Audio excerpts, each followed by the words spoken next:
समझिएगा, जो टैक्स होता है वो राज्य के द्वारा उसके नागरिकों से लिया जाने वाला एक अनिवार्य धन होता है।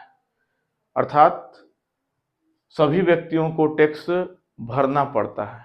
ये स्वेच्छा से नहीं होता है कि मेरा मन नहीं है तो हम नहीं भरेंगे। ये राज्य के द्वारा लिया जाने वाला अनिवार्य धन है। मतलब कि अगर आपको आय होता है तो आपको कर देना ही पड़ता है।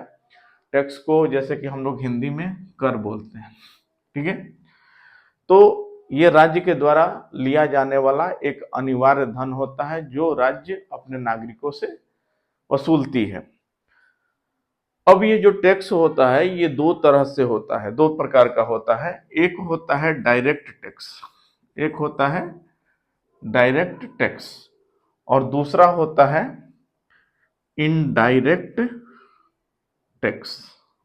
समझिएगा, एक डायरेक्ट टैक्स होता है। डायरेक्ट टैक्स का मतलब क्या हुआ कि डायरेक्ट टैक्स वह टैक्स है जिस पर लगाया जाता है उसी से वसूला जाता है। जैसे कि मान लीजिए कि अगर राम पर टैक्स लगा तो राम ही उसको पे करेगा, तो वो डायरेक्ट टैक्स होगा। डायरेक्ट टैक्स का एग्जाम्पल हमारा इनकम टैक्स होता है। जो हमारा आयकर है वो डायरेक्ट टैक्स है। हमारा जो आयकर होता है वो डायरेक्ट टैक्स होता है। मतलब डायरेक्ट टैक्स का मतलब ये हुआ कि जिस पर लगा उसी को पे करना है। इनडायरेक्ट टैक्स क्या होता है? इनडायरेक्ट टैक्स का मतलब होता है कि यह लगाया किसी और पे जाता है और वसूला किसी और से जाता है, ठीक है।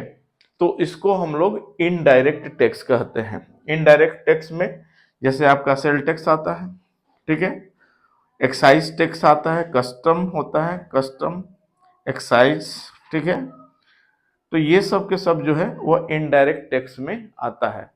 सेल टैक्स है, कस्टम है, एक्साइज है, ये सब इनडायरेक्ट टैक्स है। मतलब जैसे समझिएगा कि हिंदुस्तान यूनिलीवर के ऊपर टैक्स लगाया गया और हिंदुस्तान यूनिलीवर के किसी प्रोडक्ट पर टैक्स लगा, और अगर हम हिंदुस्तान यूनिलीवर के प्रोडक्ट को यूज करते हैं तो जो उसको यूज करेगा फाइनल, उसको उसका टैक्स पे करना पड़ेगा।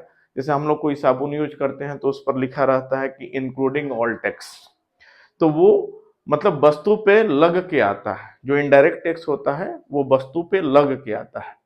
तो इनडायरेक्ट टैक्स का मतलब यह हुआ कि जिस पर लगाया गया उसी से वसूला जाता है।